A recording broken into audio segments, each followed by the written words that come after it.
ايه اقصى طموح لشاب مصاب بمتلازمة داون؟ الشاب ده ممكن اقصى طموحه انه يعرف يتكلم، يعرف يتعامل، يتعين، يتجوز. لكن هو يتعين معيد في كلية اعلام ويحصل على الماجستير، ده طموح عالي جدا. وده اللي احنا هنشوفه مع الحالة اللي هنشوفها في الفيديوهات اللي جاية فيما يخص حالة أشرف الخولي أو أشرف إبراهيم الخولي.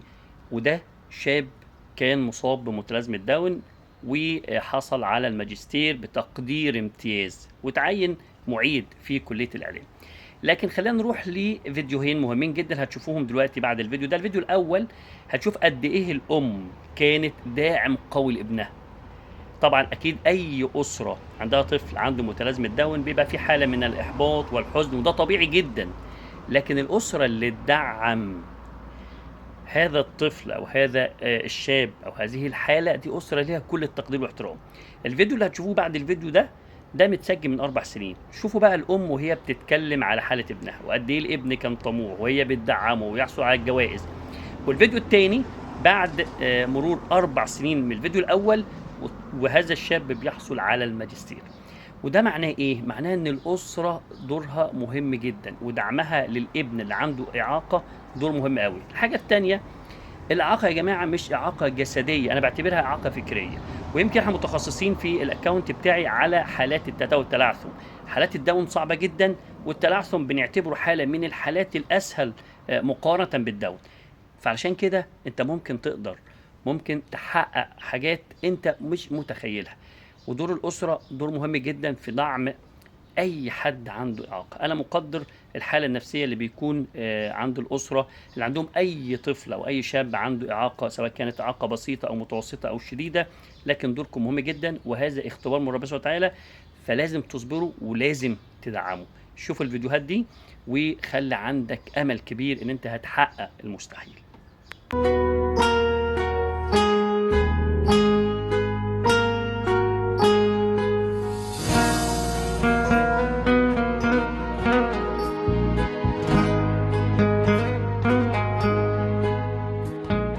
حدودتنا الحقيقة بدأت من 21 سنة، وعرفت ان هو هيبقى غير قابل لأي حاجة، للتعليم وللمشي وحاجات كتيرة جدا. ده كان كلام الأطباء. قلت لهم الحقيقة يعني في ربنا موجود، أنا مش عايزة أعرف عنهم حاجة، وخلونا نمشي يوم بيوم وربنا إن شاء الله هيكرم يعني. أكتر حاجة بحب البطولات. خدت بطولة التولي.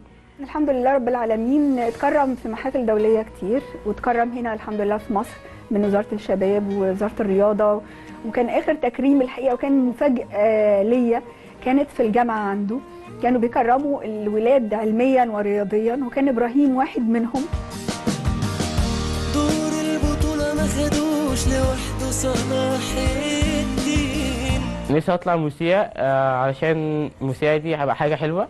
دايما عنده طموح عالي جدا، وهو ده اللي بيخليني انا مش قادره اقف. ابراهيم مسمياه حلم العمر. وما وافق كان بيه عشان كل البطولات. حلم العمر ده نفسه يبقى بطل عالم، نفسه يشتغل ويبقى مذيع، نفسه يتجوز يبقى عنده بيت وولاد. نفسي اقابل تامر حسني، نفسي اقعد معاه ونفسي اعمل حوار معاه عشان بيعمل افلام وكل افلام حلوه.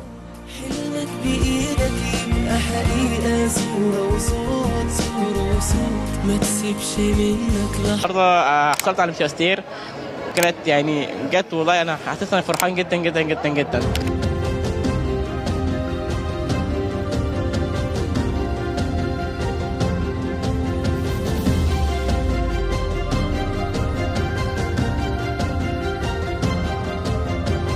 فقد أوصت اللجنة بمنح الدارس درجة الماجستير في الإعلام بتقدير ممتاز.